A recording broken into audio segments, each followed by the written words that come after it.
Gadis ini menemukan sarang telur angsa yang besar. Lingkungan sekitarnya baru saja dihancurkan oleh manusia. Angsa yang mati pun mati, dan yang kabur pun kabur. Sang gadis dengan cepat mencari kantong kain, dan memasukkan telur angsa itu dengan hati-hati. Lalu membawanya pulang ke rumah. Tapi bukan untuk digoreng. Sang gadis membungkus telurnya dengan baju, lalu memasukkannya ke dalam lemari. Di saat ayahnya sedang bekerja, dia diam-diam mengambil lampu ayahnya, lalu menyalakan lampu tersebut, dan meletakkannya di bawah lemari. Inkubator sederhana pun selesai dibuat. Melihat senyuman sang gadis, aku curiga kalau dia mau makan bebek bakar. Keesokannya di saat sang gadis sekolah, anak angsa itu akhirnya menetas dari telur. Di malam hari dia diam-diam pergi ke gudang, membuka lemari itu dan melihat makhluk yang sangat lucu. Dia pun semakin ingin memelihara mereka. Keluarganya dengan cepat menyadari bahwa si gadis itu menghilang. Lekas keluar rumah untuk mencarinya. Terakhir mereka menemukan dia di gudang dan sedang tidur. Di sekelilingnya dikelilingi oleh sekelompok anak angsa yang baru saja keluar dari inkubator. Sang ayah menyelimutinya dan bersiap untuk pergi. Tetapi sang gadis itu kebangun. Dia melihat ayahnya dengan penuh harapan, ingin memelihara mereka. Ayahnya tidak tega untuk menolaknya. Keesokan pagi, sang gadis memindahkan mereka ke dalam rumah, memberi mereka makan seperti ke anak bebek.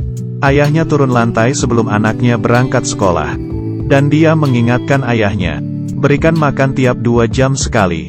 Ayah melihatnya meja yang penuh, hanya bisa mengiyakan anaknya. Seekor anak angsa itu pun mematuk jenggotnya. Tidak bisa apa-apa, sang ayah menemukan administrasi hewan. Setelah memperjelaskan situasinya, orang itu menyatakan bahwa itu agak repot, dan berkata setelah beberapa hari akan datang ke rumah untuk melihat. Sang gadis dan anak-anak angsa itu berinteraksi dengan sangat baik. Anak-anak angsa itu menganggap sang gadis sebagai mama, mengikutinya dari belakang. Kedua kaki berlari beserta bayangan. Ada 1 ekor yang tidak sengaja ketinggalan dari kelompok. Sang gadis membawa mereka bermain di rerumputan. Para anak angsa tetap mengikutinya dari belakang. Itu membuat sang ayah merasa aneh. Malam hari, petugas dari administrasi hewan datang ke rumah. Berkata memelihara angsa liar itu ilegal. Bila ingin memelihara mereka harus memotong sayapnya. Tidak boleh membiarkan mereka terbang. Dia berkata sambil memegang gunting kuku. Menangkap 1 ekor anak angsa, melebarkan sayapnya, dan dia bersiap menggunakan gunting kuku, memotong sayap anak angsa itu. Untungnya si gadis langsung bertindak. Ayah langsung membawa laki-laki itu keluar. Sang gadis juga langsung memeluk anak-anak angsanya, dan memindahkannya ke kamar mandi. Petugas itu masih tidak berhenti membuat keributan di depan rumah. Ayah pun langsung mengusirnya. Setelah itu dia langsung ke arah kamar mandi, meminta maaf ke anaknya dengan sabar. Dia juga tidak kepikiran akan menjadi seperti ini, dan berjanji tidak akan membiarkan anak-anak angsa itu terluka. Tetapi anaknya tetap saja tidak mau membukakan pintu. Di malam hari, anak angsa itu suka bermain di air. Dia langsung tidur di dalam bak mandi. Dan masih ada 1 ekor anak angsa lari ke atas kloset, dan terpeleset ke dalam air. Para anak angsa sayapnya mulai tumbuh. Setiap hari sang gadis selalu membawa mereka berlarian di rumput. Sang ayah setiap hari juga tidak diam.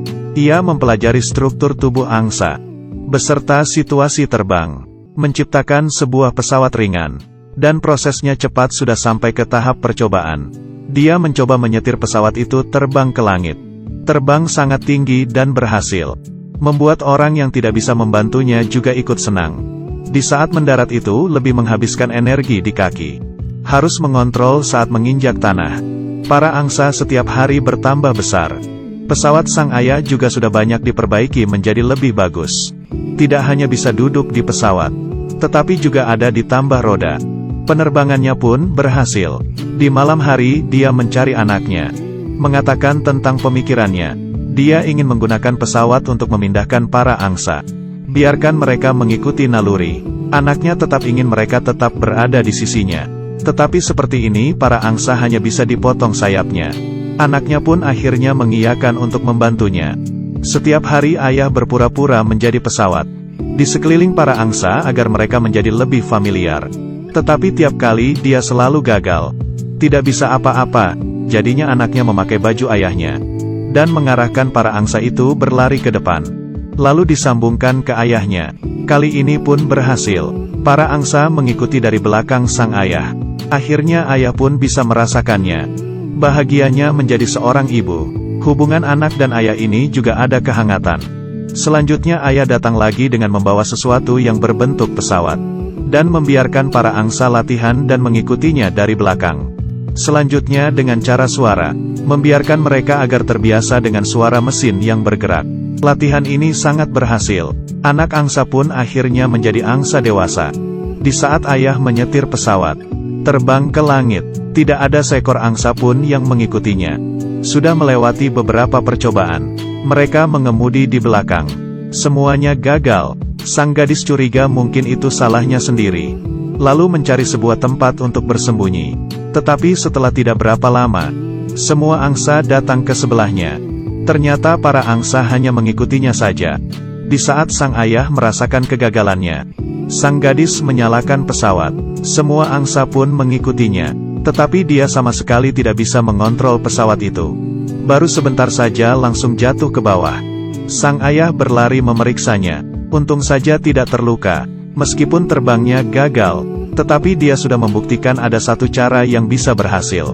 Di malam hari sang ayah memutuskan untuk membuat satu pesawat lagi. Ayah ini sangatlah baik. Mengajari anaknya bagaimana cara mengontrol pesawat. Demi untuk memindahkan para angsa. Dan dari awal sama sekali tidak ada orang yang bisa berhasil. Para angsa melihat gadis itu terbang ke langit. Menggigit tali pintu kandang hingga terbuka. Lalu segera mengikutinya dari belakang. Mereka bersama-sama terbang di langit. Terbang melewati sebuah sawah. Hal ini sangatlah berhasil. Mereka menemukan sebuah suaka burung. Tetapi di sini sudah ditempati oleh developer. Bila setelah tanggal 1 November tidak ada seekor burung pun yang muncul, kita akan mulai proses pembangunan. Hal ini membuat mereka mendapatkan sebuah harapan. Perjalanan sejauh 300 km. Mereka sudah merencanakan rute mereka dahulu. Memutuskan untuk berangkat di tanggal 22. Sebelum berangkat masih tetap harus melatih para angsa. Tetapi di saat latihan, ada seekor angsa menabrak pesawat sang gadis dan jatuh ke dalam hutan. Dia membawa pulang terlebih dahulu para angsa yang lain. Di malam hari baru kembali lagi ke hutan untuk mencarinya. Tetapi petugas administrasi hewan memanfaatkan situasi di saat mereka tidak ada. Menangkap semua angsa pergi. Sang gadis sudah menemukan angsa yang terluka. Dan di saat dia sampai di rumah, dia hanya menemukan kandang yang kosong. Dan semua angsa sudah dikurung di depan administrasi hewan. Tetapi rencana tetap harus dijalankan. Mereka mengalihkan perhatian petugas. Dan yang lainnya memanfaatkan kesempatan tersebut untuk melepaskan para angsa. Sang gadis menyetir pesawat itu datang. Para angsa pun langsung terbang mengikutinya. Sekarang sudah tidak ada orang yang bisa menghalanginya. Perjalanan selama pemindahan juga tidak lancar. Mereka mengejar untuk terbang sejauh 120 km sebelum matahari terbenam. Melintasi Danau Ontario, mereka terbang melewati kota. Dengan cepat sudah sore hari. Harus mencari tempat untuk mendarat sebelum malam hari. Saat ini, pangkalan militer di danau telah menemukan mereka dan mengaktifkan kewaspadaan penuh. Mereka pun mendarat dengan megah. Lalu segera dikendalikan. Tetapi para angsa menarik rasa perhatian para militer. Bahkan foto bersama mereka. Dengan begini ayah dan anak membawa sekelompok angsa.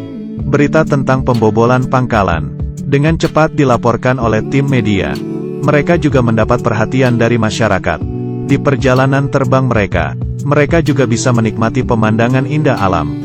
Dengan cepat mereka bertemu dengan sekelompok angsa liar. Para angsa dengan natural melewatinya. Sang gadis juga menyadari pemburu di tepi sungai. Di saat mereka menembak para angsa, sang gadis menyetir pesawatnya dan beristirahat di sini. Seorang wanita mengetahui tentang cerita mereka dan memberikan mereka bantuan. Keesokannya sang gadis memanggil para angsa. Mereka sudah mau berangkat lagi. Tetapi tidak berapa lama, di depan muncul kabut tebal. Mereka hampir menabrak gedung tinggi. Untungnya mereka berhasil kembali ke jalan yang benar. Dan para pecinta burung disuaka. Dengan developer melancarkan konfrontasi yang sengit. Dan sekarang jarak mereka ke tujuan Hanya tinggal 20 km. Tetapi pesawat Sang Ai tiba-tiba muncul suara rusak. Dan langsung jatuh ke sawah. Sang gadis dengan cepat mendarat dan pergi memeriksa. Untungnya bau ayahnya hanya terkilir. Tetapi perjalanan selanjutnya, hanya bisa bergantung kepada dia saja. Sang gadis terbang melewati kota kecil. Orang-orang di kota kecil itu melambaikan tangannya ke mereka. Pemandangan di sepanjang jalan tidak bisa mengecewakan orang.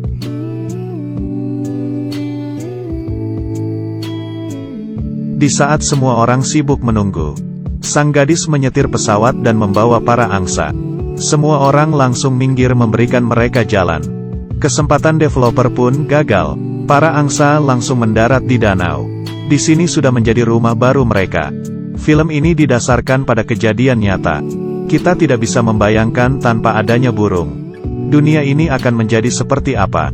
Dan aku juga sungguh berharap, di langit biru yang sama, adalah rumah bagi manusia dan burung. Bukan hanya untuk manusia, tetapi juga untuk masa depan yang lebih baik.